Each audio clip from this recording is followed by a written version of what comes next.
السلام عليكم ورحمة الله تعالى وبركاته.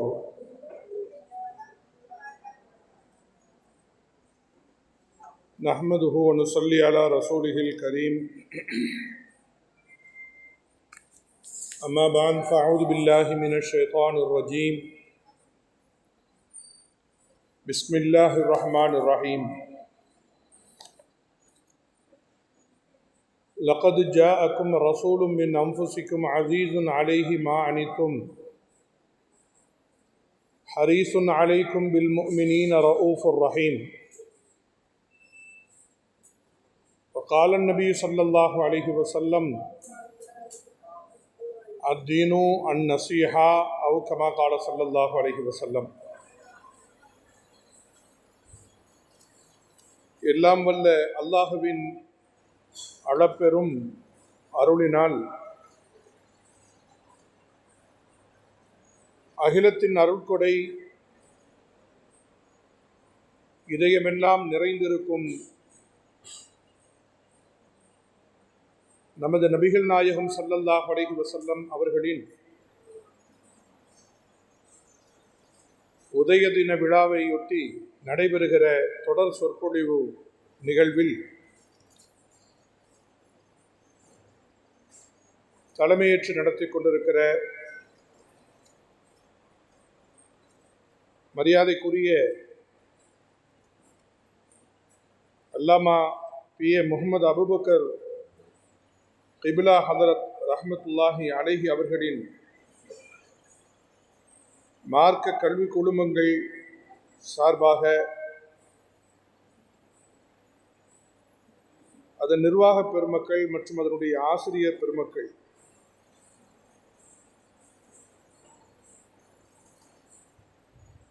மற்றும் இங்கே வருகை புரிந்திருக்கிற ஜமாத்தார்கள், அருமைக்கும் பெருமைக்கும் உரிய தாய்மார்கள், அருமையான மாணவ கண்மணிகள், வருடந்தோறும் இந்த நிகழ்வு மிக சிறப்பாகவும் உணர்வு பூர்வமாகவும் உற்சாகமாகவும் நடைபெற்று வருவதை நான் அறிவேன். கடந்த வருடமே இந்த நிகழ்வில் பங்கேற்க வேண்டிய நான் மரியாதைக்குரிய பொறியாளர் அபூபக்கர் சித்திக் அவர்கள் அழைத்த பொழுது நான் தொடர் சொற்பொழிவிற்காக மலேசியா சென்றிருந்ததனாலே இந்த நிகழ்வில் கடந்த வருடம் கலந்து கொள்ள முடியவில்லை என்கிற ஒரு ஏக்கம் இருந்தது. அந்த ஏக்கத்தை நிறைவு செய்கிற வண்ணம் இந்த வருடம் அழைத்ததும் உடனடியாக ஏற்றுக்கொண்டு அல்லாஹுவின் அருளால் உங்களை சந்திக்கின்ற ஒரு பெரும் வாய்ப்பை பெற்றிருக்கிறேன். அல்லாஹ் இந்த சபையை பெருமான் ஸல்லல்லாஹு அலைஹி வஸல்லம் அவர்கள் மீது அன்பு கொள்கிற சபையாக, அன்பு கொண்டதனால் அல்லாஹ் தருகிற மகத்தான கூலிகளை பெறுகிற சபையாக, பெருமானாரின் பேரன்பை சுமந்து கொண்டதனாலே பெருமக்கள் பெற்ற அந்த வெகுமதிகளுக்கும் பரிசுகளுக்கும் அதன் வரிசையில் அல்லாஹ் நம்மையும் நம்முடைய சந்ததிகளையும் கபூல் செய்ய வேண்டும் என்கிற நல்ல பிரார்த்தனைகளோடு என் வார்த்தைகளை துவங்குகிறேன். அன்பிற்கினியவர்களே, பெருமானார் ஸல்லல்லாஹு அலைஹி வஸல்லம் அவர்களை குறித்து பேசுவது என்பது மனதிற்கு மகிழ்ச்சியை தருவது. அதற்கு காரணம், இந்த உலகில் வாழுகிற எல்லோருக்கும் வழிகாட்டியவர்கள்.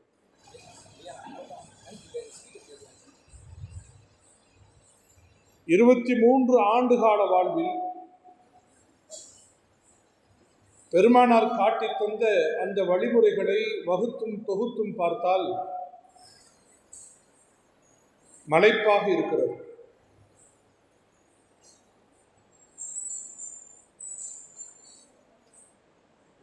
22,000 நாட்களும் 22,630 நாட்கள் இந்த உலகத்தில் பெருமானார்கள் வாழ்ந்திருக்கிறார்கள். இத்தனை ஆண்டுகால வாழ்வில் ஒரு மனிதரின் சாதனை எவ்வளவு உச்சத்திற்கு சென்றிருக்க முடியும் என்று நாம் கணக்கிட்டு பார்க்கிற பொழுது அதில் பெருமானாரின் சாதனைகளின் உச்சம் மிக உயரத்தில் இருக்கிறது. உண்மையில் புரட்சி தலைவர் என்கிற பெயர் பெருமானாருக்குத்தான் மிகவும் பொருந்தி போகிறது. ஒரு சமூகத்தை அப்படியே புரட்டி போடுகிற மகத்தான மாற்றத்தை உருவாக்கி காட்டுகிறது. நபியாக பெருமான் ஸல்லல்லாஹு அலைஹி வஸல்லம் அவர்கள் பிரகடனப்படுத்தப்பட்ட பொழுது அரபுலகமும் இந்த அகிலமும் எந்த வண்ணத்தில் இருந்தது என்பதை நாம் வரலாற்றில் வாசிக்க முடியும். பெருமானார் அவர்கள் இந்த உலகை விட்டும் பிரிகிற நேரத்தில் இந்த அகிலம் அமைந்திருந்த அழகும் அவர்கள் கட்டமைத்த சமூகமும் அவர்கள் வழிகாட்டிய உருவாக்கிய அந்த பெருங்கொண்ட உலகமும் மாறிப்போயிருந்த அழகை எதனோடும் எப்போதும் ஒப்பிட்டு விடவே முடியாது. வரலாறு என்பது மாத்திரம் அதற்கு சான்றாக இல்லை என்றால் இவையெல்லாம் கற்பனை என்று மனிதர்கள் பேசியிருப்பார்.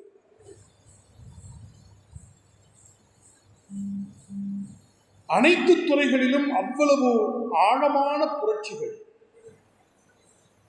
அர்த்தமுள்ள மாற்றங்கள், மாறுதலும் மாற்றங்களும் என்பவை பொதுவாக மனித குலத்திற்கு எல்லா மாற்றங்களும் மகிழ்ச்சியை தருவதில்லை. ஆனால் பெருமானார் ஸல்லல்லாஹு அலைஹி வஸல்லம் அவர்களால் உருவாக்கப்பட்ட அந்த மாற்றம் அன்று வாழ்ந்த மனித குலத்திற்கு மாத்திரமல்ல, உலகம் அழியப் போகிற கடைசி நிமிடம் வரை வரப்போகிற எல்லா மனிதர்களுக்கும் ஏற்றமானது. எப்போதும் அதன் அழகு கெடாத வகையில் பெருமானாரின் வழிகாட்டுதல் இன்னும் பசுமையாகவே இருக்கிறது.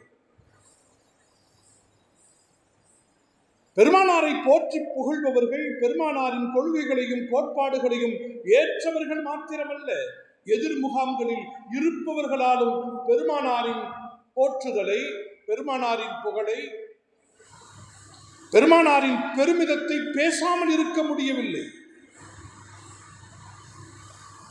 இந்த உலகில் தவிர்க்க முடியாத தலைமைத்துவமும் நிராகரிக்க முடியாத இடத்தில் அண்ணல் முஹம்மது ஸல்லல்லாஹு அலைஹி வஸல்லம் அவர்கள் இருக்கிறார். பெருமானார் கொள்கை பிரகடனம் செய்த பொழுது ஏற்க மறுத்த மனிதவர்கள்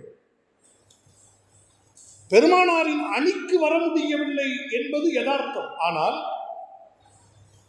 அப்படி வராமல் இருந்ததற்கு பெருமானாரின் கொள்கைகளோடு அவர்களுக்கு கோபம் இல்லை. பெருமானாரின் குணங்களோடு அவர்களுக்கு முரண் இல்லை.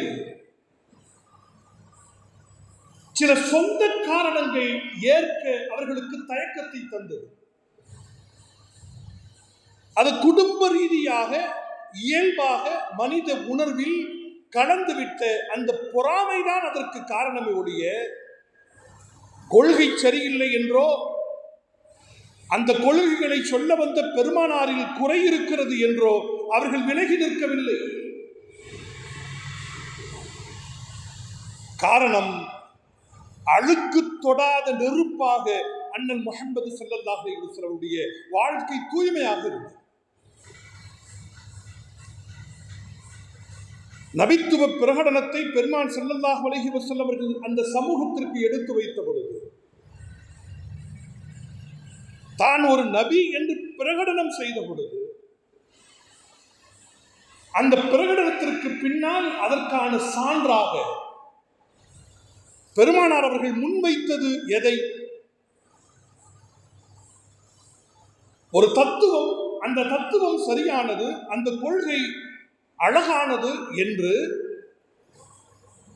நிரூபிப்பதற்கான ஆதாரங்கள் தேவையில்லையா?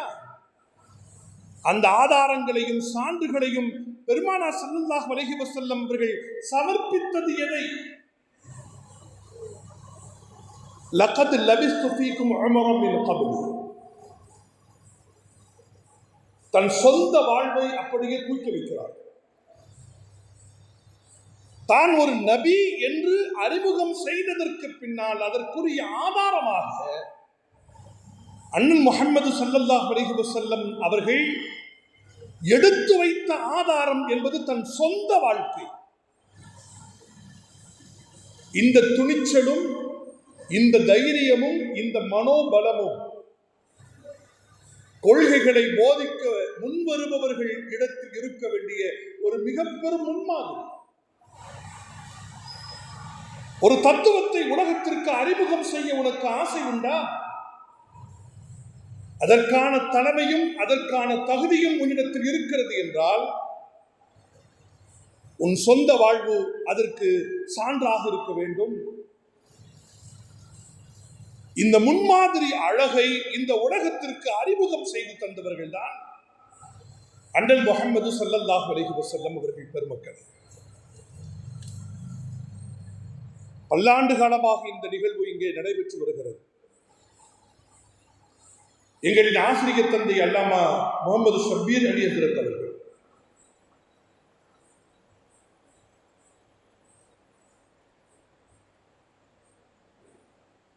அல்லாமா எங்களுடைய ஆன்மீக தந்தையாகவும் ஆசிரியர் பெருமகனாகவும் இருக்கிற அல்லாமா அபூபக்கர் ஹஜ்ரத் அவர்களை குறித்து அகமகிழ்ந்து பேசிக்கொண்டே இருக்கிறார். நான் மாலை நேரத்தில் அவர்களின் மன்னரைக்கு முன்னால் நின்ற பொழுது அல்லாமா ஷபீர் அலி ஹஜ்ரத் அவர்களுடைய ஞாபகம் வந்தது. எப்போது பார்த்தாலும் இவர்களின் பெயரை உச்சரித்துக் கொண்டே இருக்கிற பழக்கம் அல்லாமா ஷபீர் அலி ஹஜ்ரத் அவர்கள் வைத்திருந்தார். அவருடைய குடும்பத்தார்கள் அல்ஹாஜ் சுல்தான் ஹாஜியார் அவர்கள், அவருடைய அருமை மகனார், அவருடைய குடும்பத்தினர்கள் இணைந்து இந்த நிகழ்வை தொடர்ச்சியாக நடத்தி வருகிற இந்த காரியம் இருக்கிறது. இதற்கான சன்மானம் எவ்வளவு மகத்தானதாக இருக்க போகிறது என்பதை, அல்லது இருந்து கொண்டிருக்கிறது என்பதை அவர்களுடைய சொந்த வாழ்வியர்கள் அனுபவித்துக் கொண்டிருப்பார்கள் என்று நான் நம்புகிறேன். பல்லிகு அன்னி வலவு ஆயா, என்னை பற்றி ஏதேனும் ஒரு விஷயம் உங்களுக்கு தெரிந்தால் அதை அடுத்தவர்களுக்கு எடுத்துச் சொல்லிவிடுங்கள் என்கிற அறிவுரை பெருமானாரிடத்திலிருந்து வந்திருக்கிறது என்றால், இத்தனை வருடங்களாக பெருமானார் பேசிய அந்த சொற்களை, பெருமானாரை பற்றிய சொற்களை, அவர்கள் அல்லாஹ்வை சொன்னார்கள், ஆன்மீகத்தை சொன்னார்கள், அரசியலை சொன்னார்கள், உலகத்தின் வரலாறுகளை சொன்னார்கள், குர்ஆன் செய்த புரட்சிகளை சொன்னார்கள். இவை குறித்த செய்திகளை பரிமாறுவதற்கான ஒரு களம், அதனை உருவாக்குகிற இந்த உயர்ந்த எண்ணத்தினாலே அல்லாஹ் ஸுப்ஹானஹு வ தஆலா அவருடைய உலகியல் வாழ்விலும் மறுமை வாழ்விலும் செய்ய போகிற மகத்தான வளர்ச்சி பிரம்மாண்டமானது. அல்லாஹ் அதனை கபூல் செய்வானாக. பெருமானார் அவர்களுக்கு புகழ் வாழ்வு, புகழ் பூத்த பெருமான் ஸல்லல்லாஹு அலைஹி வஸல்லம். நான் என்னுடைய தலைப்பிற்கு வருவதற்கு முன்பாக அந்த தலைப்பில் சொல்லப்பட வேண்டிய கருத்துக்களை சொல்வதற்கு முன்பாக அதனை உள்வாங்கிக் கொள்வதற்கு உங்களுடைய உள்ளத்தை பதப்படுத்துகிற முயற்சியில் நான் இப்போது இருக்கிறேன். உங்களை சற்று ஆயத்தப்படுத்தி விட வேண்டும் என்று நான் ஆசைப்படுகிறேன். அதற்கு பெருமானாரை பற்றிய அறிமுகம், அவர்களை பற்றிய சில செய்திகள், அவர்களை பற்றிய நல்ல சிந்தனைகளும் பார்வைகளும் நம்முடைய உள்ளத்தில் பதிந்துவிட வேண்டும் என்று நான் விரும்புகிறேன். அல்லாஹ் அந்த ஆசையை பூர்த்தி செய்து தருவானாக. முஹம்மத் என்று சொன்னால் புகழுக்குரியவர் என்று பொருள், நாம் எல்லாம் அறிந்ததுதான். எத்தனை பேருக்கு பெயரும் தன்மைகளும் பொருத்தமாக இருக்கிறது? எத்தனை பேருக்கு வாய்த்திருக்கிறது? தோன்றி புகழோடு தோன்றுக என்கிற ஒரு சொல் நாம் எல்லாம் அறிந்த ஒரு சொல் தான் இல்லையா? அது எப்படி தோன்றும் போதே புகழோடு தோன்ற வேண்டும், தோன்ற முடியும். மனிதன் பிறந்து வளர்ந்து வார்க்கப்பட்டு வளர்த்தெடுக்கப்பட்டு வழிகாட்டப்பட்டு அவனுக்கு ஒளியூட்டப்படுகிற நேரத்தில் ஒரு மனிதனால், சக மனிதனால், சமூகத்தால் ஒரு மனிதன் பாராட்டுக்குரிய செயல்களை அவன் செய்கிற பொழுது அவன் புகழ் பெறுவது என்பதை நம்மால் புரிந்து கொள்ள முடியும். ஆனால் தோன்றுகிற பொழுது எப்படி புகழோடு தோன்றுவது? ஒரு மனிதன் முடிவெடுத்து தோன்றிவிட முடியுமா? தாயின் கருவறையிலேயே அதற்கான சபதங்களை ஏற்க முடியுமா? முடிவுகளோடு ஒரு மனிதனால் பிறக்க முடியுமா? ஆனால் பெருமானாரால் முடிந்தது. காரணம், பெருமானாரின் பிறப்பை, பெருமானார் அவர்களின் இந்த உலகத்தின் வருகையை இறைவன் முடிவு செய்கிற பொழுது அவர்களை அல்லாஹ் சுப்ஹானஹு வ தஆலா புகழின் பெட்டகமாக உருவாக்கி வைத்திருந்தார். பெருமானார் பிறந்து 63 ஆண்டு காலங்கள் இந்த உலகத்தில் வாழ்ந்தார்கள் என்பது அவர்களுடைய உடலை குறித்த சரித்திரம், வரலாறு. இந்த உலகில் அவர்கள் உடல் எடுத்து வந்ததன் வரலாறு தான் 63 ஆண்டு கால வரலாறு. ஆனால் இந்த உலகில் தோன்றிய 1,00,000க்கு மேலான இறை தூதர்கள், நபிமார்கள், அவர்கள் செய்து வந்த பணிகளில் பிரதான பணி என்ன தெரியுமா? தனக்கு பின்னால் ஒரு திருத்தூதர் இப்படி வரப்போகிறார் என்கிற செய்தியை சொல்வதுதான் அவர்களின் முதன்மையான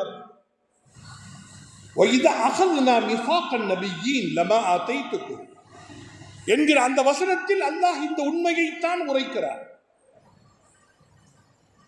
எல்லா நபிமார்களும் ஒரு இறை தூதர் இத்தனை லட்சணங்களோடு, இத்தனை பண்பாடுகளோடு, இத்தனை குணநலன்களோடு, இத்தனை ஆன்மீக உச்சங்களோடு உலகத்தில் வரவிருக்கிறார் என்கிற செய்தியை முன்னறிவிக்க வந்தவர்கள் தான் எல்லா இறை தூதர்கள்.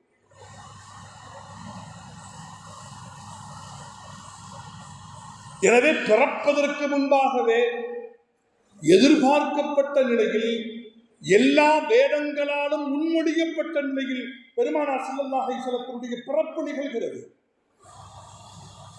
இந்த அகிலம் எதிர்பார்த்திருந்த ஒரு பிறப்பு பெருமானார் ஸல்லல்லாஹு அலைஹி வஸல்லம் பிறப்பு இல்லையா?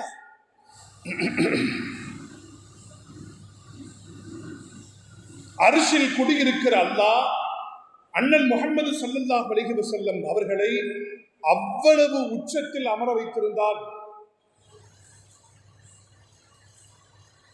பெருமானாரின் தோற்றம்,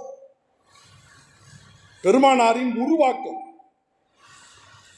எவ்வளவு ஆதியில் அமைந்திருந்தது என்பதற்கு ஹதீஸ்களின் வெளிச்சத்தில் சில செய்திகளை நாம் புரிந்து கொண்டால், பகிர்ந்து கொண்டால், பெருமானாரை பற்றி நம்முடைய உள்ளத்தில் இன்னும் மரியாதை கூடும், மாண்பு கூடும், மகத்துவம் கூடும்.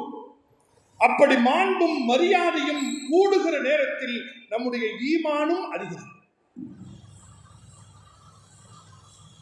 பெருமானாரை பற்றி பேசுவதும், அவர்களின் பெருமையை சிலாகிப்பதும், அவர்களின் அகமியத்தை அறிந்து கொள்வதற்கு நாம் ஆர்வம் காட்டுவதும் வெறுமனே ஒரு சடங்கு ரீதியான சம்பவமாக வந்துவிடக்கூடாது, முடிந்துவிடக்கூடாது. பெருமக்கள், அவர்களை புரிதல் என்பது அவர்கள் மீது நாம் காட்ட வேண்டிய, நம்முடைய உள்ளத்தில் இருக்க வேண்டிய அன்பை இன்னும் 1 மடங்கு அதிகரிக்க செய்வதாக இருக்க வேண்டும். அப்படி அன்பு அதிகரிப்பதற்கு அறிதல் அவசியம். ஒன்றின் மீது அன்பு கூடுவதற்கு அறிதலும் புரிதலும் தேவையா இல்லையா? என் தாயை நான் பிரியமாக வைக்கிறேன், என் தாயின் மீது எனக்கு அவ்வளவு ஆழ்ந்த அன்பு இருக்கிறது என்று ஒரு மனிதன் சொல்லுகிறான் என்றால், அந்த தாயை புரிந்து கொள்ளாமல், அவளது சேவைகளை அறிந்து கொள்ளாமல், உணர்ந்து கொள்ளாமல் அன்பு எப்படி சாத்தியப்படும்? பெருமானாரின் மீது ஹுப்புன் நபி அலல் இன்சானி முஃப்தரதுன், பெருமானாரின் மீது பேரன்பு கொள்வது என்பது நம்மீது கடமை. நம்மீது கடமை. அல்லாஹ்வை அன்பு கொள்வது என்று ஒரு மனிதன் வாதிக்கிறான் என்றால் அந்த அன்பு எப்போது நிறைவடையும் தெரியுமா? எப்போது பூர்த்தியாகும், பூரணம் பெறும் தெரியுமா? பெருமானாரின் மீது பேரன்பை அவன் வெளிப்படுத்தாத வரை இறைவனின் மீது தனக்கு அன்பு இருக்கிறது என்கிற வாதம் செல்லாது. லா இலாஹ இல்லல்லாஹ் என்று ஒரு மனிதன் கலிமாவை இப்படி பாதியில் நிறுத்தினால் அவனை மூமின் என்றோ முஸ்லிம் என்றோ சொல்ல முடியாது. முஹம்மது ரசூலுல்லாஹ் என்கிற அந்த சொல் எப்போது இணைந்து அவன் உள்ளமும் நாவும் உதடும் ஒருங்கிணைகிறதோ அப்போதுதான் ஒருவன் மூமின் என்று அவனை தன்னை பறைசாற்றிக் கொள்ள முடியும். எனவே நம்முடைய ஈமானுக்கும் நம்முடைய இஸ்லாமிய வாழ்க்கைக்கும் தேவைப்படுகிற பொக்கிஷமாக யார் இருக்கிறார்கள்? பெருமானார் ரசூலுல்லாஹி ஸல்லல்லாஹு அலைஹி வஸல்லம் இருக்கிறார்கள்.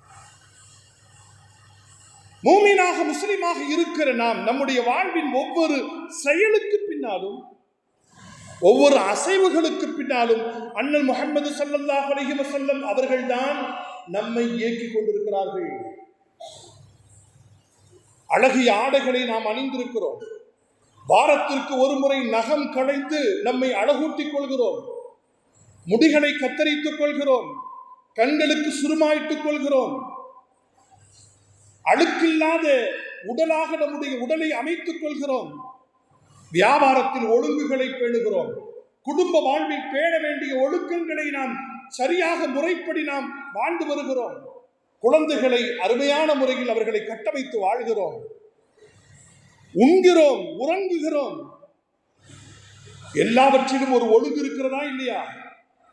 உலகத்தாரின் வாழ்வுக்கும் உண்மையான முஸ்லிமின் வாழ்க்கைக்கும் வித்தியாசம் இருக்கிறது என்று நாம் ஒப்புக்கொண்டால் அந்த வித்தியாசங்களை கற்றுத்தந்தது யார்? அந்த வித்தியாசங்களை கற்றுத்தந்தது யார்? அதிகாலை எழுந்ததும் தூக்கத்தை தந்தவன் எவனோ அவன்தான் உனக்கு விழிப்பையும் தந்திருக்கிறான். உடல் அமைதியாக தூக்கத்தில் கிடக்கிறது என்றால், அந்த உடல் எழுகிறது, அசைகிறது என்றால் இயக்கத்தையும் அந்த இயக்கமின்மையையும் இறைவன் தான் உனக்கு வழங்கினான். எனவே அசைகிற பொழுதும் அமைதி அடைகிற பொழுதும் அல்லாஹ்வை பற்றிய சிந்தனை உன் உள்ளத்தில் இருக்க வேண்டும் என்று நமக்கு உணர்த்தியவர்கள் யார்? முஹம்மது ஸல்லல்லாஹு அலைஹி வஸல்லம். அந்த முஹம்மது ஸல்லல்லாஹு அலைஹி வஸல்லம் அவர்களை நினைவு கூறாமல், அவர்களை புரிந்து கொள்ளாமல் வாழ்வது எவ்வளவு மடமைத்தனம், எவ்வளவு வாசகம் கொஞ்சம் கடுமையாக வந்துவிடுமோ என்று நான் அஞ்சுகிறேன். பெருமானாரை புரிந்து கொள்வது, அன்பு கொள்வது நம் மீது கடமை என்று முன்னோர்கள் நமக்கு வலியுறுத்தினால், அந்த வலியுறுத்தலுக்கும் வற்புறுத்தலுக்கும் பின்னாலே நமக்கான தேவை இருக்கிறது. ஈமானிய தேவை ஒன்று இருக்கிறது. ஈமானிய தேவை இருக்கிறது. நாம் நன்றியுடைய மக்களாக இருக்க வேண்டும் என்றால், நாம் நன்றியுடையவர்கள் என்கிறவர்களின் பட்டியலில் நம்முடைய பெயர்களும் இணைந்திருக்க வேண்டும் என்றால் பெருமானாரை நினைவு கூறுவது நம் மீது கடமை. பெருமானாரை நினைவு கூறுவது நம் மீது கடமை.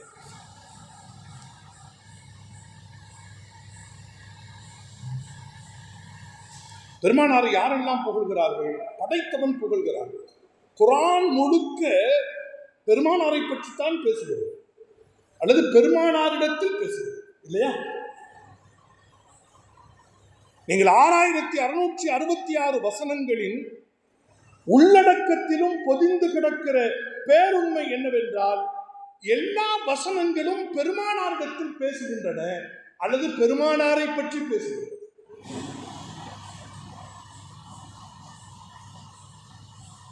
குர்ஆனை சரியாக புரிந்து கொள்வதற்கும் பெருமானாரின் வரலாறு நமக்கு தேவைப்படுகிறது. பெருமானாரின் வரலாற்றை சரியாக புரியாமல் ஒரு மனிதனால் குர்ஆனையும் புரிந்து கொள்ள முடியாது. குர்ஆனை புரிந்து கொள்ள முடியுமா?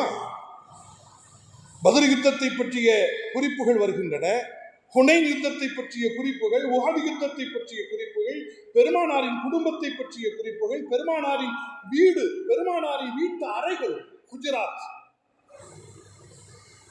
பெருமானாரின் நோன்பு, பெருமானாரின் தொழுகை எல்லாம் குர்ஆன் பேசுகிறது. ஆனால் அந்த குர்ஆன் பேசுகிற விஷயத்தை நாம் புரிந்து கொள்ள வேண்டும் என்றால் பெருமானாரை பற்றிய வரலாற்று உண்மைகளை நாம் தெரிந்தாக வேண்டும். எனவே குர்ஆனை புரிவதற்கு பெருமானாரின் வரலாறு நமக்கு தேவைப்படுகிறது. எத்தகைய வரலாறுகள் எல்லாம் பெருமானாரை சுற்றி அமைந்திருக்கின்றன. பெருமானாரை பற்றிய ஆன்மீக வரலாறு இருக்கிறது.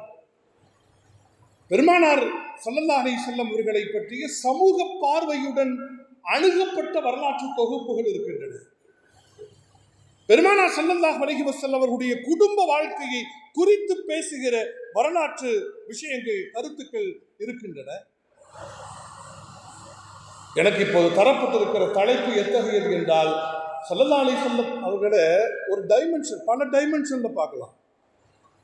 ஒரு வைரத்துண்டை எடுத்துக்கொண்டால் அனைத்து பகுதிகளும் எப்படி வெளிச்சமாக இருக்குமோ, ஒரு வைரத்துண்டின் அனைத்து பகுதிகளிலிருந்தும் எப்படி வெளிச்சம் வீசி அடிக்குமோ, அதுபோல பெருமான் ஸல்லல்லாஹு அலைஹி வஸல்லத்தினுடைய குடும்ப வரலாறு, பெருமானாரின் அரசியல் வரலாறு, பெருமானாரின் சமூக வரலாறு, பெருமானாரின் ஆன்மீக வரலாறு.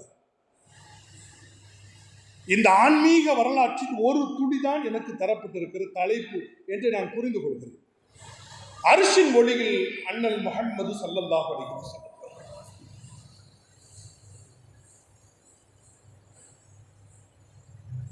அர்ஷ் நமக்கு தெரியும். அர்ஷ் குர்ஸ் அப்படின்னு வார்த்தையை நம்ம கேள்விப்பட்டிருக்கோம் இல்லையா? அல்லாஹ் அமர்ந்திருக்கிற இடம், அவன் வீற்றிருக்கிற சிம்மாசனம், அர்ஷும் குர்சும். அதன் வெளிச்சத்தில் அண்ணல் முஹம்மது ஸல்லல்லாஹு அலைஹி வஸல்லம் அவர்கள் என்றால் இந்த தலைப்பை கொஞ்சம் விரித்து பார்க்கலாம். அல்லாஹ் பெருமானாரை குறித்து எப்படி பேசுகிறான்? பெருமானார் ஸல்லல்லாஹு அலைஹி வஸல்லம் அவர்களுக்கும் வெளிச்சத்திற்கும் இருக்கிற இணைப்பு என்ன, தொடர்பு என்ன? இந்த சமூகம் புதையுண்டு கிடந்த அந்த இருளிலிருந்து நபிகள் ஸல்லல்லாஹு அலைஹி வஸல்லம் அவர்கள் இந்த சமூகத்தை எப்படி வெளிச்சத்தை நோக்கி அவர்கள் நகர்த்தி கொண்டு வந்தார்கள்? இப்படி பல்வேறு தலைப்புகளிலே பெருமானார் ஸல்லல்லாஹு அலைஹி வஸல்லம் அவர்களை பற்றி நாம் அணுக முடியும்.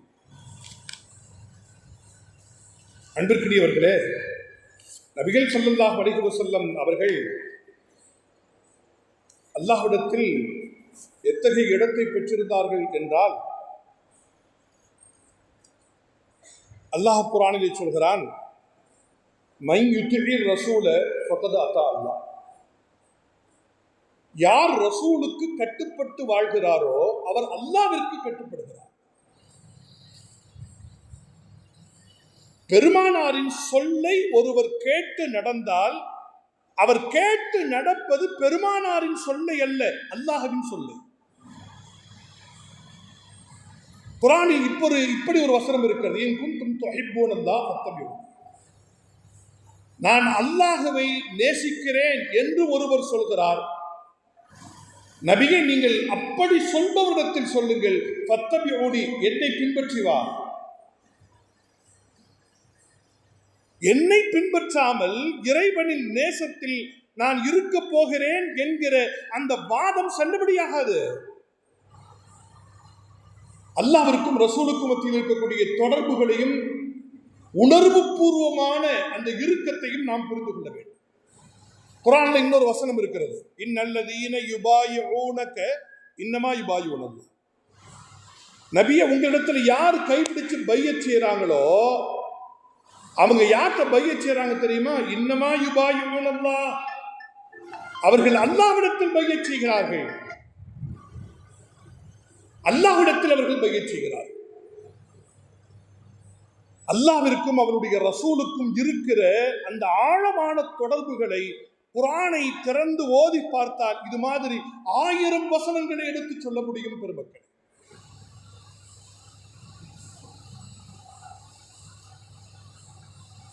பெருமானாரை ஸல்லல்லாஹு அலைஹி வஸல்லம் அவர்களை எல்லா நபிமார்களிலிருந்தும் அல்லாஹ் ஸுப்ஹானஹு வ தஆலா எவ்வளவு உயரத்தில் வைத்திருந்தான். மூசா அலைஹிஸ்ஸலாத்துக்கு ஒரு கைத்தடி கொடுத்திருந்தான். ஈசா அலைஹிஸ்ஸலாத்து இஸ்லாம் அவர்களுக்கு சில அற்புதங்களை நிகழ்த்தி காட்டுகிற ஆற்றலை தந்திருந்தார். ஒரு தடவை பெருமானார் ரசூலுல்லாஹி ஸல்லல்லாஹு அலைஹி வஸல்லம் கேட்டாங்க, யா அல்லாஹ், ஒவ்வொரு நபிமார்களுக்கும் சில சிறப்பியல்புகளை தந்திருக்கிறாய். அத்தகைய இயல்புகளோடு இந்த உலகத்தில் அவர்கள் தன் சமூகத்தில் அவர்கள் வாழ்ந்து மறைந்திருக்கிறார்கள். எனக்கென்று நீ என்ன வைத்திருக்கிறாய்? எனக்கென்று நீ என்ன வைத்திருக்கிறாய்? அல்லாஹு ஜல்ஷானஹு தஆலா சொன்னான், அப்போது நபியே, உங்களுக்கென்று நான் வைத்திருக்கிற தனிச்சிறப்பு என்ன தெரியுமா? என் பெயர் எப்போதெல்லாம் உச்சரிக்கப்படுகிறதோ அப்போதெல்லாம் உங்கள் பெயரும் உச்சரிக்கும். என் பெயர் உச்சரிக்கப்படுகிற பொழுதெல்லாம் உங்கள் பெயரும் உச்சரிக்கப்படும்.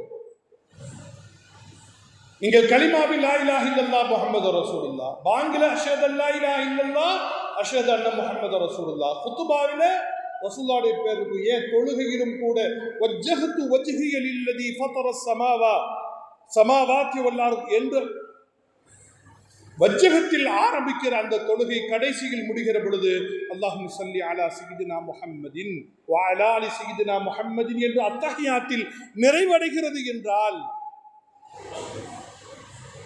தொழுகையின் ஒரு பகுதியில் பெருமான் ஸல்லல்லாஹு அலைஹி வஸல்லம் பெயர் உச்சரிக்கப்படவில்லை என்றால் அந்த தொழுகை குறையுடைய தொழுகை என்று மார்க்கம் நமக்கு எடுத்துச் சொல்கிறது என்றால், அல்லாஹ்விற்கும் அவனுடைய ரசூலுக்கும் எவ்வளவு மகத்தான தொடர்பு இருக்கிறது என்பதை நாம் புரிந்து கொள்ள வேண்டும். பெருமக்களே, அந்த பெருமானார் ஸல்லல்லாஹு அலைஹி வஸல்லம் அவர்களை அல்லாஹ் எப்படி படைத்தான், எப்படி அவர்களை உருவாக்கினான் என்றால், ஹஜ்ரத் ஜாபிர் ரலியல்லாஹு தஆலா அன்ஹு அவர்கள் பெருமானார் ரசூலுல்லாஹி ஸல்லல்லாஹு அலைஹி வஸல்லம் இடத்துல ஒரு நாள் கேட்கிறாங்க. ஜாபிர் ரலியல்லாஹு தஆலா அன்ஹு அவர்கள் ஸல்லல்லாஹு அலைஹி வஸல்லம் இடத்துல கேட்கிறாங்க, யா ரசூலல்லாஹ், இந்த உலகத்தில் அல்லாஹ் முதலாக படைத்தது எதை? முதலாக அல்லாஹ் இந்த உலகத்தில் படைத்தது எதை?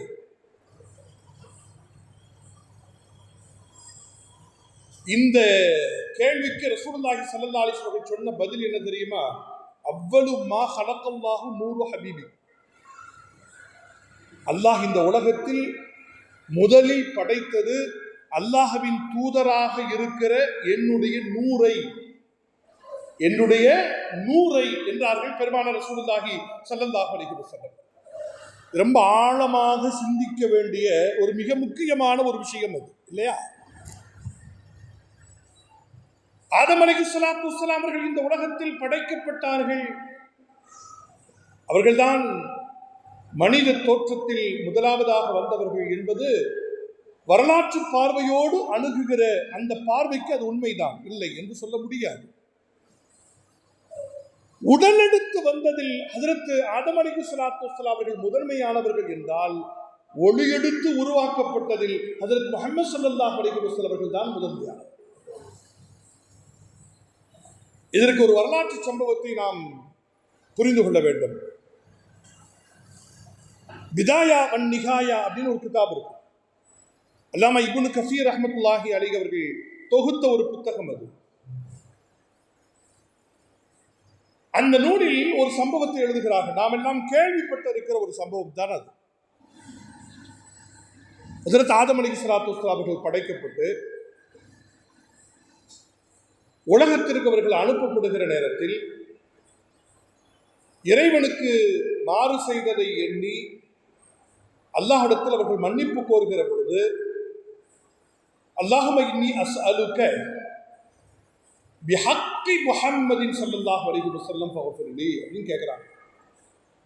தேவா, உன்னிடத்தில் நான் பாவ மன்னிப்பு கோருகிறேன், முஹம்மது ஸல்லல்லாஹு அலைஹி வஸல்லம் அவருடைய பொருட்டால் என்று கேட்கிறாங்க. இது எப்போங்க?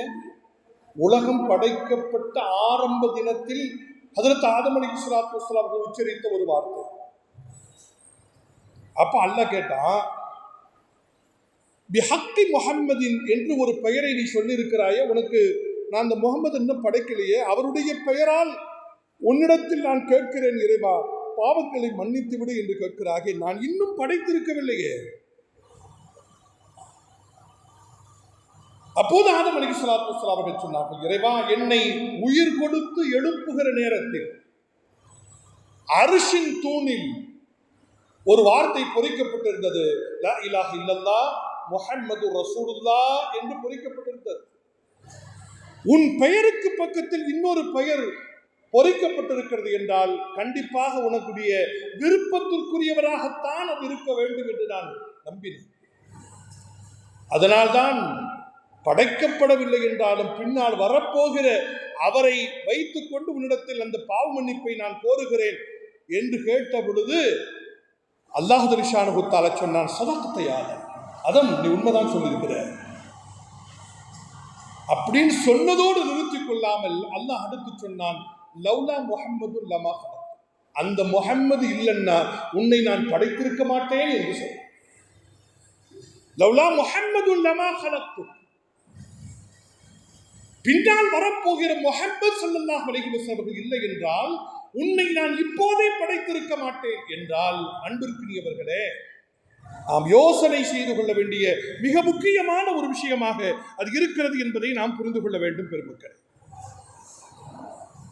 அல்லாஹ் குர்ஆனிலே சொல்கிறான், கத் ஜாஅக்கும் மினல்லாஹி நூருன் வ கிதாபும் முபீன், கண்டிப்பாக உங்களிடத்தில் அல்லாஹ்வின் புறத்திலிருந்து ஒரு நூறு வந்திருக்கிறது, தெளிவான ஒரு வேதம் வந்திருக்கிறது என்று அல்லாஹ் சொல்றார்.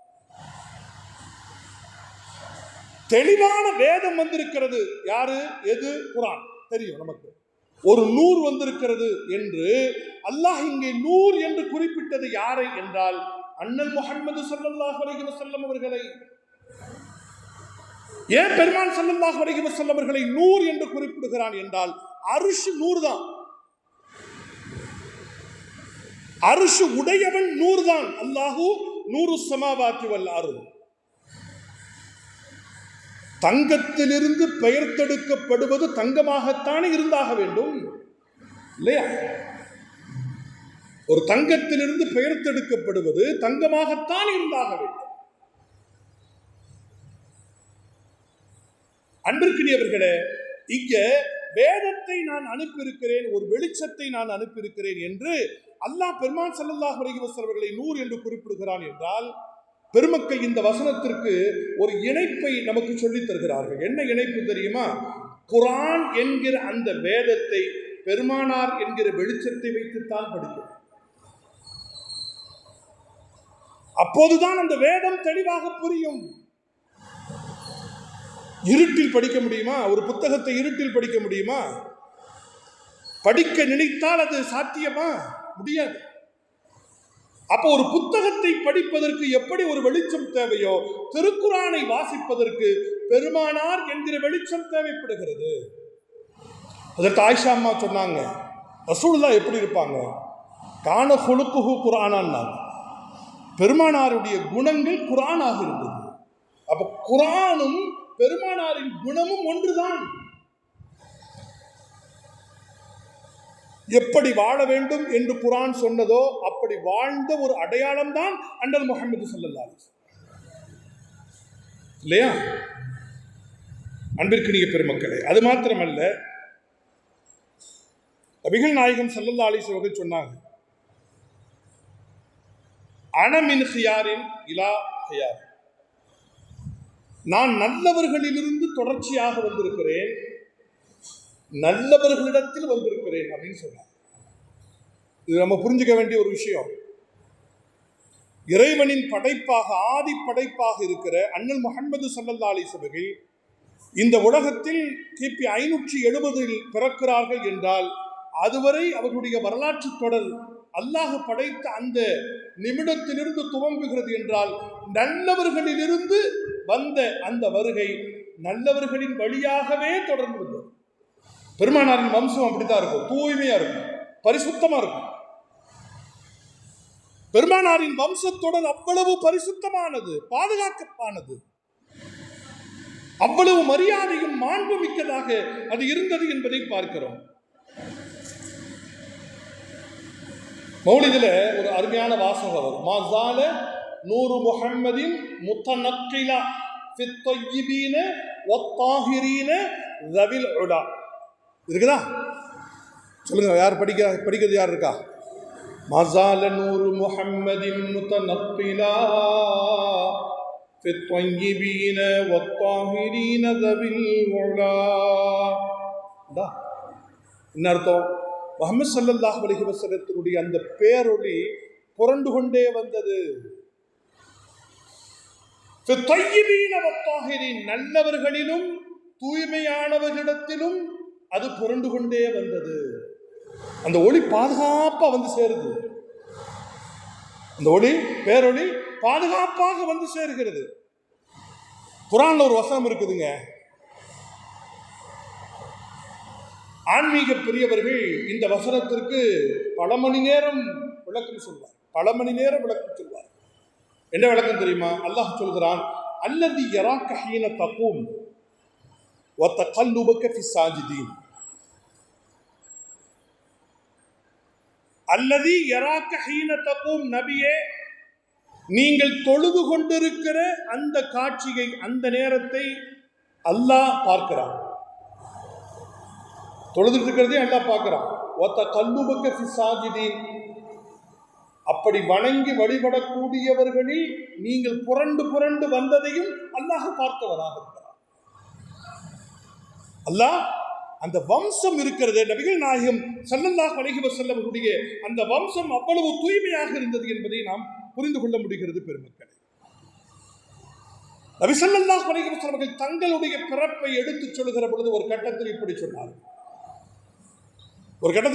வெளிச்சம்தான் பெருமானார் ஸல்லல்லாஹு அலைஹி வஸல்லத்தினுடைய முழு வாழ்வு வெளிச்சம் என்பது மாத்திரமல்ல, அவர்களே பெரும் வெளிச்சம். அன தாவத்து இப்ராஹிம், நான் யார் தெரியுமா? இப்ராஹிமினுடைய துவா. இப்ராஹிம் அலைஹிஸ்ஸலாத்து வஸ்ஸலாமுடைய துவா. இப்ராஹிம் துவா செஞ்சாங்களா இல்லையா? காபாவை கட்டி முடிச்சுட்டு பல துவாக்களை செஞ்சாங்க. ரப்பனா தகப்பல் மின்னா, இறைவா எங்கள் இருவரிடத்திலிருந்து இந்த காரியத்தை நீ ஏற்றுக்கொள். எந்த காரியமும் எப்போது முடிவுக்கும் நிறைவுக்கும் வரும் தெரியுமா? அந்த காரியத்தை அல்லாஹ் ஏற்றுக்கொண்டால்தான் நிறைவுக்கு வரும். அல்லாஹ் நம்முடைய எல்லா காரியங்களையும் கபூல் செய்வான். இந்த அமர்வையும் அல்லாஹ் ஏற்றுக்கொள்ள வேண்டும், இந்த பேச்சையும் அல்லாஹ் ஏற்றுக்கொள்ள வேண்டும். அவனுடைய ஏற்புக்கு வராத, அவனுடைய அங்கீகாரத்தை பெறாத எந்த அசைவுகளுக்கும் அர்த்தம் இல்லை. கிடையாது. அது வெற்றி சடங்காக மாறி போகும். கடலில் கரைத்த காயம் போல காணாமல் போய்விடும். அல்லாஹ் நம்மை எல்லாம் காப்பாற்றி அருள்வானார். எந்த செயல்களையும் அல்லாஹ் கபூல் செய்வார். காபிலியத்து என்று ஒன்று இருக்கிறது, கபூலியத்து என்று ஒன்று இருக்கிறது. காபிலியத்துன்னா தகுதி அடைவது, கபூலியத்துன்னா அங்கீகாரத்தை பெறுவது. ஒரு காரியத்தை செய்வதற்குரிய தகுதியை, திறமையை, அறிவை ஒரு மனிதன் பெறுவது சிறப்பல்ல. பெற்ற அந்த தகுதியை வைத்து ஒரு காரியத்தை செய்கிறான் என்றால், அந்த காரியத்தை அல்லாஹ் ஏற்றுக்கொள்கிறான் என்றால் அதுதான் சிறப்பு. ஹஜ்ரத் இப்ராஹிம் அலைஹிஸ்ஸலாத்து வஸ்ஸலாம் அவர்கள் காபாவை கட்டி முடித்ததற்கு பின்னால் ரப்பனா தகப்பல் மின்னா, இறைவா எங்கள் காரியத்தை ஏற்றுக்கொள், அல்லாஹ் ஏற்றுக்கொண்டார். அதே மாதிரி அல்லாஹ்ட்ட கேட்ட ஒரு துவா என்ன தெரியுமா? ரப்பனா வபஅஸ் ஃபீஹிம் ரசூலன் மின்ஹும் யத்லூ அலைஹிம், இறைவா இந்த மக்களில் ஒரு தூதரை நீ அனுப்ப வேண்டும், அவர் இந்த மக்களை பரிசுத்தப்படுத்த வேண்டும், உன்னுடைய வேதத்தின் கருத்துக்களை எல்லாம் எடுத்து சொல்லி விளக்க வேண்டும். அப்படிப்பட்ட ஒரு தூதரை அனுப்பி வைக்க வேண்டும். எத்தனையோ நூற்றாண்டுகளுக்கு முன்னால் ஹஜ்ரத் இப்ராஹிம் அலைஹிஸ்ஸலாத்து வஸ்ஸலாம் அவர்கள் கேட்ட அந்த துவாவை நினைவு கூர்ந்து பெருமானார் அவர்கள் ஒரு கட்டத்தில் சொன்னார்கள், அன தஅவத்து இப்ராஹிம், நான் இப்ராஹிமுடைய துவாவாக இருக்கிறேன், நான் இப்ராஹிமின் துவாவாக இருக்கிறேன். பஷாரத்து ஈசா, ரசூலுல்லாஹ் சொன்னாங்க, நான் யார் தெரியுமா? ஈசாவுடைய பஷாரத். நான் ஏற்கனவே சொன்னது போல ஈசா அலைஹிஸ்ஸலாத்து வஸ்ஸலாம் அவர்கள் மாத்திரமல்ல, இந்த உலகில் வந்த எல்லா நபிமார்களும் ரசூலுல்லாஹி ஸல்லல்லாஹு அலைஹி வஸல்லத்தினுடைய அருள்மிக்க இந்த வருகையை, அகிலத்திற்கு அவர்களின் வருகையை அறிவிக்க வந்தவர்கள் மாத்திரம்தான். அவருடைய பிரதான பணி அதுதான். ரசூலுல்லாஹ் ஒரு ஆள் வரவிருக்கிறாங்க, பெருமானார் ரசூலுல்லாஹி ஸல்லல்லாஹு அலைஹி வஸல்லம் வரவிருக்கிறார்கள் என்கிற செய்தியை முன்னறிவிப்பு செய்ய வந்தவர்கள் தான் பெருமானாருக்கு முன்னால் வந்த எல்லா நபிமார்கள். எல்லா நபிமார்களின் திருப்பணிகளும் அதுதான். அதுல ஹஜ்ரத் ஈசா அலைஹிஸ்ஸலாம் கடைசியில சொன்னாங்க, ஓ முபஷ்ஷிரம் பிரசூலின் யஅதி மின் பஅதி இஸ்முஹு அஹ்மத். நான் யார் தெரியுமா? தௌராத்தை உண்மைப்படுத்த வந்திருக்கிறேன். அது மாத்திரமல்ல, எனக்கு பின்னால் அஹ்மது என்கிற பெயருடைய ஒருவர் நபியாக வரப்போகிறார் என்கிற அந்த சுப செய்தியை சொல்ல வந்திருக்கிறேன். ரெண்டாச்சா. மூணாவது சொன்னாங்க ரசூலுல்லாஹ், ஒரு ரூஹியா உம்மி. நான் யார் தெரியுமா? என் தாயின் கனவு என்று சொன்னார். ஆமீன் அம்மா ரசூலுல்லாஹி ஸல்லல்லாஹு அலைஹி வஸல்லம் அவர்களை தங்களுடைய மணி வயிற்றில் சுமந்து கொண்டிருக்கிற அந்த கர்ப்ப காலத்தில், ஒரு கருணையை கர்ப்பத்தில் சுமந்து கொண்டிருந்த அந்த அற்புதமான காலகட்டத்தில் நபிகள் பெருமான ரசூலுல்லாஹி ஸல்லல்லாஹு அலைஹி வஸல்லம் அவர்களை குறித்து ஆமீனா அம்மா சொன்னார், ரூயா உம்மி, என் தாயின் கனவு என்று சொன்னார். என்ன தாய் அப்படி என்ன கனவு கண்டாங்க? ஆமீனா அம்மா என்ன கனவு கண்டாங்க? ஒரு பெரும் வெளிச்சத்தை கனவு கண்டார். அந்த வெளிச்சத்தில் சிரியா நாட்டினுடைய கோட்டைகள் எல்லாம் தெரிந்தன அப்படின்னு யார் சொல்றா? அதற்கு ஆமீனா அம்மாவே சொல்றாங்க. பெரும் பெரும் கோட்டைகள் எல்லாம் அந்த வெளிச்சத்தில் என் கண்களுக்கு புலப்பட்டன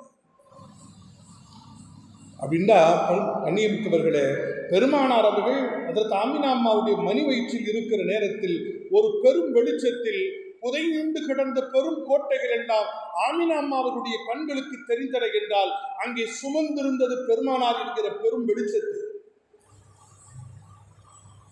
நபிகள் நாயகம் ஸல்லல்லாஹு அலைஹி வஸல்லம் அவர்களை சுமந்தது இருந்தனாலே அப்படிப்பட்ட ஒரு மகத்தான பாக்கியத்தை அவர்கள் பெற்றிருந்தார்கள். மக்களோடு வாழ்ந்த நேரத்திலும் ஒரு வெளிச்சமிக்க வாழ்க்கை தான் பெருமானாருக்கு உரியதாக இருந்தது. கான வஜ்ஹுஹு மிஸ்ல ஷம்ஸி வல் கமர். சஹாபிகள் அறிவிக்கிறார்கள், பெருமானாரின் முகம் எப்படி இருக்கும் என்றால் அது சூரியனை போல சந்திரனை போல இருக்கும். ஒரு சஹாபி அறிவிக்கிறார், பெருமானார் அவர்களை நீ பார்த்தால் லவ் ரஅய்தஹு ரஅய்த ஷம்ஸ தாலிஆ, பெருமானாரை நீ பார்த்தால் உதிக்கும் சூரியனை பார்ப்பது போல இருக்கும். பெருமானாரை நீ கண்கொண்டு பார்த்தால் எப்படி இருக்கும் தெரியுமா? உதிக்கும் சூரியனை பார்ப்பதற்கென்று கன்னியாகுமரி கடலோரம் செல்பவர்கள் இருக்கிறார்கள் இல்லையா? உதிக்கும் சூரியனை பார்ப்பதற்கு பெருமானாரை பார்க்கிற பொழுது அந்த உதிக்கும் சூரியனை பார்ப்பது போன்று அவர்களுடைய முகப்பொழிவு இருக்கும் என்று சொல்கிறார். கஅப் இப்னு மாலிக் ரலியல்லாஹு தஆலா அன்ஹு அவர்கள் சொல்கிறார்கள், இதா சுர்ர இஸ்தனார வஜ்ஹு, பெருமானாருக்கு சந்தோஷம் அப்படின்னு அவங்களுக்கு அந்த சந்தோஷம் வந்துட்டா, கஅப் இப்னு மாலிக் ரலியல்லாஹு அவர்கள் சொல்கிறார்கள், பெருமானாருடைய முகம் அப்படியே பொழிய துவங்கிவிடும், வெளிச்சத்தால் அப்படியே பொழிய துவங்கிவிடும் என்று சொல்கிறார். கோபத்துல அதையும் ஹதீஸ்ல வருது, கோபத்துல மாதுளை முத்துக்கள் எப்படி சிவந்து இருக்குமோ அது மாதிரி ரசூலுல்லாஹ்வுடைய முகம் சிவந்து விடும் அப்படின்னு ஒரு ஹதீஸ் இருக்குது இல்லையா? ஆனா சந்தோஷத்துல எப்படி இருக்குமா, அவருடைய முகம் வெளிச்சத்தால் பொழிந்து விடும். இதை சொல்லிட்டு சொல்றாங்க, ஒரு சந்திரனில் இருந்து ஒரு துண்டு பெருமானாரின் முகத்தோடு இணைந்திருந்தால் எவ்வளவு பேரழகாக இருக்குமோ அது போல இருக்கும். சொல்லிட்டு கடைசியில் சொல்றாங்க, நாங்க சும்மா வர்ணனையாக சொல்லல, இத கண்கொண்டு பார்த்தோம்.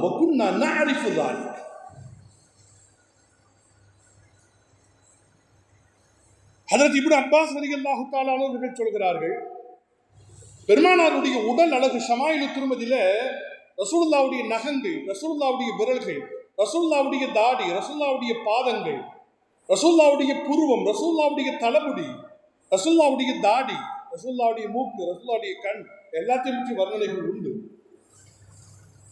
அதுல ரசூலுல்லாஹ்வுடைய பற்களை பற்றிய குறிப்புகள் இருக்கின்றன.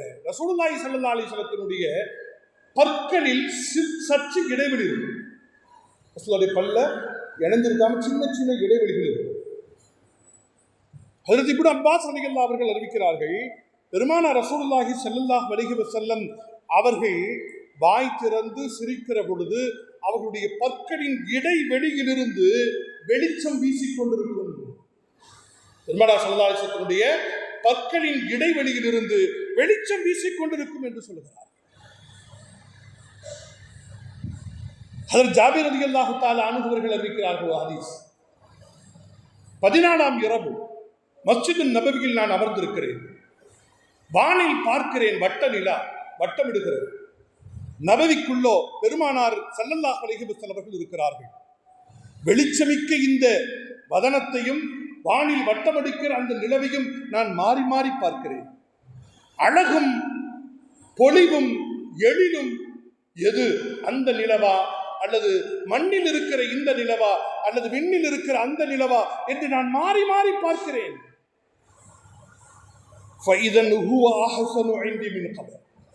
நான் சத்தியமிட்டு சொல்கிறேன், அந்த சந்திரனை விடவும் எங்கள் முஹம்மது ஸல்லல்லாஹு அலைஹி வஸல்லத்தினுடைய முகம்தான் வெளிச்சமானது, அழகானது.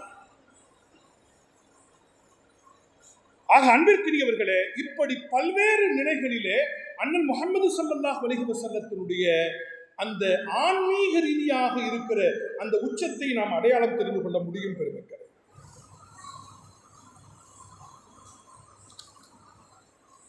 சிலவங்களுக்கு கேள்வி வரலாம், எப்படி பெருமானார் ஸல்லல்லாஹு அலைஹி வஸல்லம் அவர்கள் மனிதர் தானே, எப்படி ஒளியாக இருக்க முடியும்?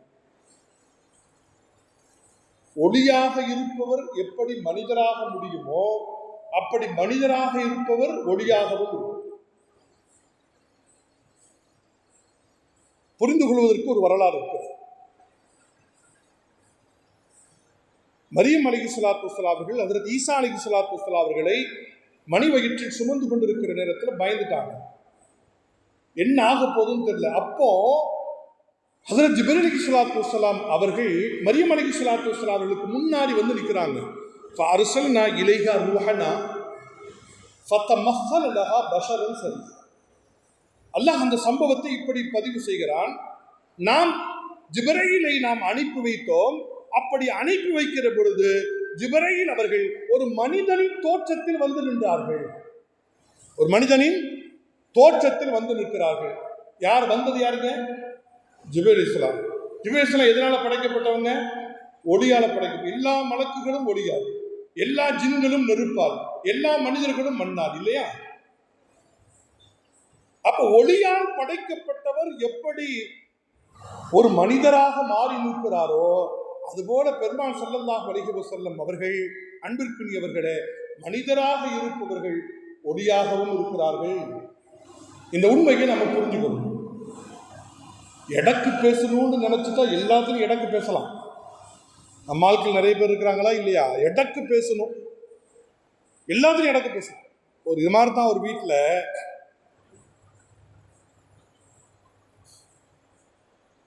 மனைவி சாப்பாடு வைக்கிறாங்க. சாப்பாடு வச்சாச்சு, பருப்பு சாணம் வச்சாச்சு, ஒரு முட்டையை அவிச்சு வச்சாங்க.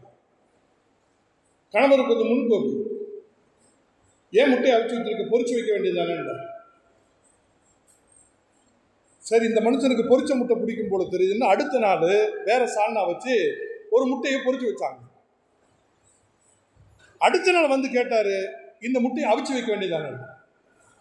என்னடா மனுஷன், அவிச்சு வச்சா பொறிச்சு வைக்க சொல்றான், பொறிச்சு வைக்க அவிச்சு வைக்க சொல்றான், என்னடா செய்யறதுன்னு சொல்லிட்டு அடுத்த நாள் ஒரு முட்டையை பொறிச்சு வச்சாங்க, இன்னொரு முட்டையை அவிச்சு வச்சாங்க. சரி, இன்னைக்கு பிரச்சனை இல்லாம இருக்கும், எதுவுமே பேச மாட்டா இருந்தாலும் அப்படின்னு வந்து உட்கார்ந்தா அவர் கேட்டாரு, அவிச்ச முட்டையை பார்த்து சொன்னார், இதை பொறிக்க வேண்டியது தானே. பொறிச்ச முட்டையை பார்த்து சொன்னார், இதை அவிக்க வேண்டியது தானே, ஏன் மாற்றி பொறிச்சிருக்க, மாற்றி அவிச்சிருக்கேன்னாரு. இது மாதிரி எடக்கு பேசணும் அப்படின்னு முடிவெடுத்துட்டா எதிரியும் எடக்கு பேசலாம். இன்னைக்கும் சிலர் இருக்கிறார்கள் இல்லையா, மீலாது விழா கொண்டாடலாமா, ரசூலுல்லாஹ்வுடைய மௌலித ஓதலாமா, மீலாதுன்ற வார்த்தையே தவிர்க்கிறான், ரொம்ப தந்திரமா தவிர்க்கிறான். சீரத்து நபின்னு போடுகிறோம். மீலாது நபி என்கிற அந்த சொல்லில் இருக்கிற உயிரோட்டம் சீரத்து நபியில இல்லை. என்ற ரசூலுல்லாஹ் பிறந்ததை மையமாக வைத்து மனதிற்குள் அந்த மகிழ்ச்சி மத்தாப்புக்களை கொளுத்தி போடுவதுதான் மீலாது விழா. ரசூலுல்லாஹ்வுடைய பிறப்பை மையமாக்கணும். பிறந்தது சந்தோஷம். குல் பிஃபத்லில்லாஹி வ பிரஹ்மத்திஹி ஃபபிதாலிக ஃபல்யஃப்ரஹு ஹுவ கைரும் மிம்மா யஜ்மஊன். அல்லாஹ் சொல்கிறானா இல்லையா? அல்லாஹ்வுடைய அருளால் அவனுடைய ரஹமத்தை வைத்துக் கொண்டு அந்த மனிதர்கள் மகிழ்ச்சி அடையட்டும். நமக்கு அல்லாஹ் உத்தரவிடுறான், அந்த மனிதர்கள் மகிழ்ச்சி அடையட்டும். சொல்லிவிட்டு சொல்கிறான், இந்த மகிழ்ச்சி இருக்கிறது அல்லவா, ஹுவ ஹைரும் மிம்மா யஜ்மஊன், இந்த மனிதர்கள் சேர்த்து வைக்கிற அனைத்து செல்வங்களையும் விடவும் இந்த மகிழ்ச்சியும் பெருமிதம் தான் சிறந்தது என்று அல்லாஹ் சொல்லி நிறுத்துகிறார். அன்பிற்கினிய பெருமக்கள், இது ரொம்ப முக்கியம், இந்த உணர்வு ரொம்ப முக்கியம். எனவே பெருமான ரசூலுல்லாஹி ஸல்லல்லாஹு அலைஹி வஸல்லம் அவர்களை புரிந்து கொள்வதற்கு நிறைய நமக்கு இடம் இருக்கிறது. அதற்கான சூழல்களை நாம் சரியாக அமைத்துக் கொள்ள வேண்டும். பெருமக்களே, ரசூலுல்லாஹ் பேரொழியாக இருப்பதனால்தான் அவங்களுக்கு நிழல் விடாது. ரசூலுல்லாஹ்க்கு நிழல் கிடையாது இல்லையா? அவங்களுடைய தனிச்சிறப்புகள் உண்டு. வெளிச்சத்தில் ஒரு பொருள் வைத்தால் அந்த பொருளுக்கு நிழல் விழலாம், ஆனால் வெளிச்சத்திற்கே நிழல் கிடையாது. வெளிச்சத்துக்கு நிழல் இருக்கா? கிடையாது. டியூப்லைட்டுக்கு நிழல் வரலாம், டியூப்லைட்ல இருந்து இருக்கக்கூடிய வெளிச்சத்துக்கு நிழல் உண்டா? கிடையாது. நபி ஸல்லல்லாஹு அலைஹி வஸல்லம் அவர்கள் வெளிச்சம், பேரொளி, நூர் என்கிற அந்த பெயருக்கு பொருத்தமானவர்கள் என்பதனாலே அவர்களுக்கு நிழல் கிடையாது என்கிற அந்த உண்மைகளையும் புரிந்து கொள்ள வேண்டும். உஸ்மான் ரலியல்லாஹு அவர்கள் ஒரு முறை சொன்னார்கள், யா ரசூலல்லாஹ், உங்களை அல்லாஹ் எவ்வளவு கண்ணியப்படுத்திட்டான் தெரியுமா?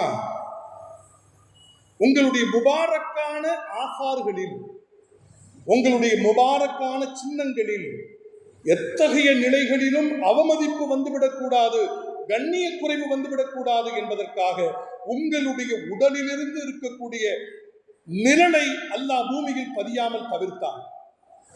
ஏன்னா ரசூலுல்லாஹ்வுடைய உடல் இருக்குது, அதுக்கு ஒரு நிழல் விடுது. ஒரு ஆள் கடந்து போகும்போது காலை மிதிச்சுட்டு போறாருன்னு வைங்களேன், அது ரசூலுல்லாஹ்வுக்கு செய்யக்கூடிய ஒரு சின்ன அவமரியாதை தான் அது. அல்லாஹ் அந்த சூழ்நிலைகளிலிருந்து நபிகள் நாயகம் ஸல்லல்லாஹு அலைஹி வஸல்லம் அவர்களே, அல்லாஹ் உங்களை தவிர்த்து விட்டான் என்று சொல்கிறார். கவிஞர்கள் எப்படியெல்லாம் பாடியிருக்கிறார்கள், அந்த ஷம்சுன் அந்த பதுருன் அந்த நூறுன் ஃபௌக நூர். எவ்வளவு பிரபலியமான ஒரு வார்த்தை அது. அந்த ஷம்சுன் அந்த பதுருன் அந்த நூறுன் ஃபௌக நூர். ஷம்சுன்னு சொன்னதுக்கு பின்னாடி அந்த கவிஞருக்கு மனசு கொள்ளலை. ஏன்னா ஷம்சுன்றது சூரியன் கோடை காலத்தில் நமக்கு இதம் தருவதில்லை, புழுங்கி அடிக்குது, பயங்கரமான வெளிச்சம், வெக்க அடிக்குது, ஏசி இல்லாமல் ரூம் இருக்க முடியாது இல்லையா? அப்ப ரசூலுல்லாஹ் ஷம்சுன்னு சொன்னதுக்கு பின்னாடி அந்த கவிஞருக்கு இந்த ஓமானத்தில் ஏதோ ஒரு சின்ன குறை இருப்பது போன்று உணர்ந்து அந்த பதுருன் அப்படின்னு சொன்னார். அந்த பதுருன்னு சொன்னார்.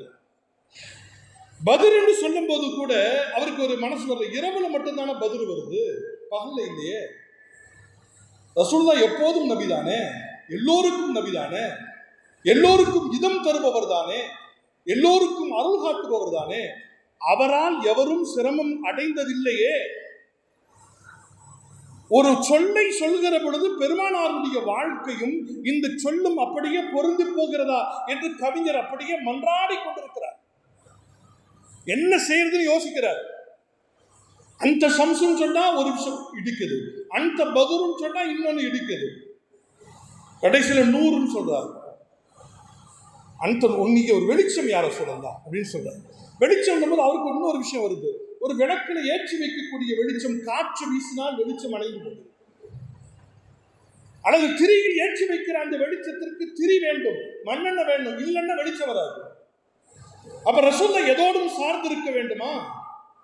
சார்ந்திருந்தால்தான் வெளிச்சத்தை பெருமானார்கள் பிரசவிக்க முடியுமா அப்படின்னு ஒரு கேள்வி வருது. கடைசியில சொன்னாரு, அந்த நூறுன் ஃபௌக நூர், நீங்க வெளிச்சத்துக்கெல்லாம் மேல,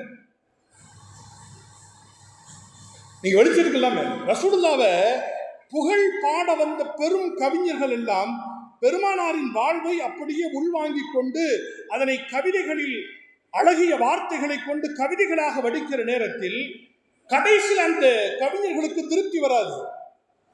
எவ்வளவுதான் பெருமானாரை புகழ்வது அப்படின்னு ஒரு திருப்தி வராது. அப்படிப்பட்ட நேரத்தில் அவங்க கடைசியில் என்ன சொல்லி முடிப்பாங்க தெரியுமா? யார சொல்லலாம், அல்லாவுக்கு அடுத்து நீங்க தான், முடிச்சு. அல்லாவுக்கு அடுத்து நீங்க, முடிச்சு. இதுக்கு மேல என்ன வார்த்தை சொல்ல முடியும்? ஆனால் ஒருபோதும் பெருமான் ஸல்லல்லாஹு அலைஹி வஸல்லம் இருக்கிற அந்த இடத்தை அந்த எல்லையை பெருமானாரின் மீது பேரன்பு கொண்டவர்கள் எப்போதும் அந்த எல்லையை மீறியதில்லை என்பதை நாம் புரிந்து கொள்ள வேண்டும். சூரிய வெளிச்சமும் சந்திர வெளிச்சமும் வெளியில் இருக்கிற இருட்டை மாத்திரம்தான் புறத்துகிறது இல்லையா? ஒரு இருட்டு இருக்குது, சூரியன் வெளிச்சம் அடிச்சுன்னா அந்த இருட்டு போயிருக்கு. புற இருளை மாத்திரம்தான் இவை இரண்டும் விலக்கி வைக்கும். ஆனால் பெருமானார் என்கிற அந்த வெளிச்சம் புற இருளை மாத்திரமல்ல, நம்முடைய மன இருளையும் மாற்றிவிடும், நம்முடைய அக இருளையும் பெருமானாருடைய வெளிச்சம் மாற்றிவிடும். பெருமானாரை பார்த்தவர்கள் பெருமானாரின் மீது பேரன்பு கொள்வார்கள். அப்படின்னு அபூஜஹல் ஏன் கொள்ளல? அவன் பெருமானாரையே பார்க்கல. பெருமானாரை ஒரு முறை பார்த்தவர்கள் பெருமானாரால் ஈர்க்கப்பட்டு விடுவார்கள், இஸ்லாத்தை தழுவி விடுவார்கள் என்றால் அதற்கு பெருமக்கள் விளக்கு. அபூஜஹல் பார்த்துக்கிட்டே இருந்தானே அப்படின்னா, அபூஜஹல் பெருமானாரை பெருமானாராக பார்க்கவில்லை, பெருமானாரை அப்துல்லாஹின் மகனாக பார்த்தார். அப்துல்லாஹ்வின் மகனாக பெருமானாரை பார்த்ததனால் அவனால் ஈமான் கொள்ள முடியவில்லை, இஸ்லாத்திற்குள் வர முடியவில்லை. அபூபக்கர் சித்தீக் ரலியல்லாஹு அவர்கள் அல்லாஹ்வின் தூதராக பார்த்தார்கள். எனவே பெருமானாரின் நேசராக மாறிப்போனார்.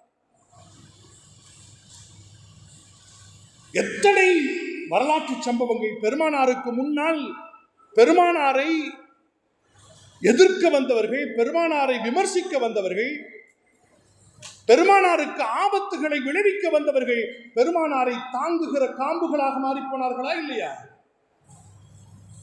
எத்தனை வரலாற்று சம்பவங்கள் இருக்கின்றன.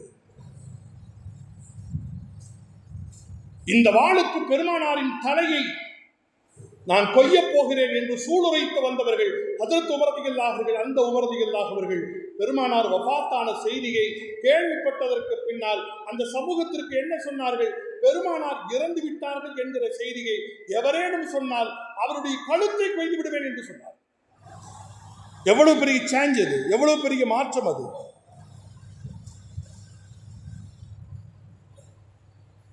ஆக அன்பிற்குரியவர்களே, சூரிய சந்திர வெளிச்சத்தில் படைப்பினங்களை புரிந்து கொள்ள முடியும் இல்லையா?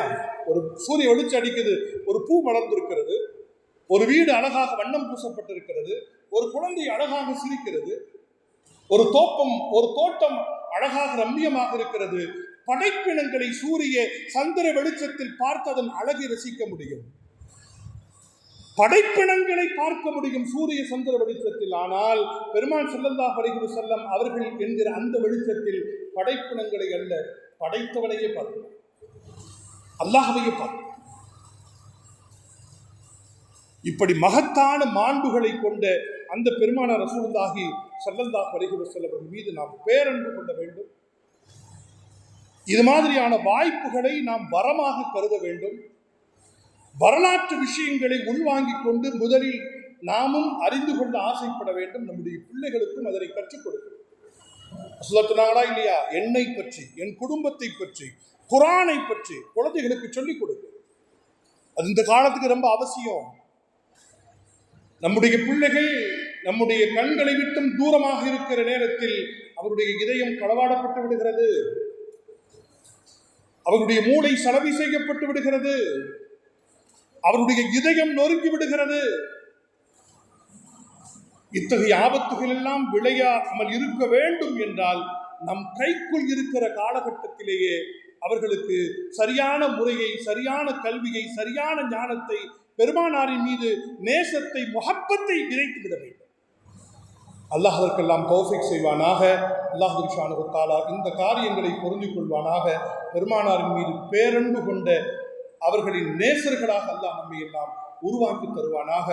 ஆஹிரு தஅவானா அனில் ஹம்துலில்லாஹி ரப்பில் ஆலமீன். அஸ்ஸலாமு அலைக்கும். வாய்ப்பு தந்தமைக்காக இந்த அல்லாமா முஹம்மது அபூபக்கர் கிபிலா ஹதரத் அவர்களுடைய மார்க்க கல்வி குடும்பங்கள், அதனுடைய நிர்வாக பெருமக்கள், மரியாதைக்குரிய அதனுடைய பொறுப்பாளர்கள் எல்லோருக்கும் என்னுடைய நன்றியை தெரிவித்துக் கொண்டு, அல்லாஹ் சுப்ஹானஹு வ தஆலா சொன்னதன்படி வாழ்வதற்கும் கேட்பதற்கும் இன்னும் அதிகம் பெருமானாரை நேசிப்பதற்கும் தௌஃபீக் செய்வானாக என்று சொல்லி நிறைவு செய்கிறேன். வாஹிரு தஅவானா அனில் ஹம்துலில்லாஹி ரப்பில் ஆலமீன். அஸ்ஸலாமு அலைக்கும் வரஹ்மத்துல்லாஹி வ பரகாத்துஹு.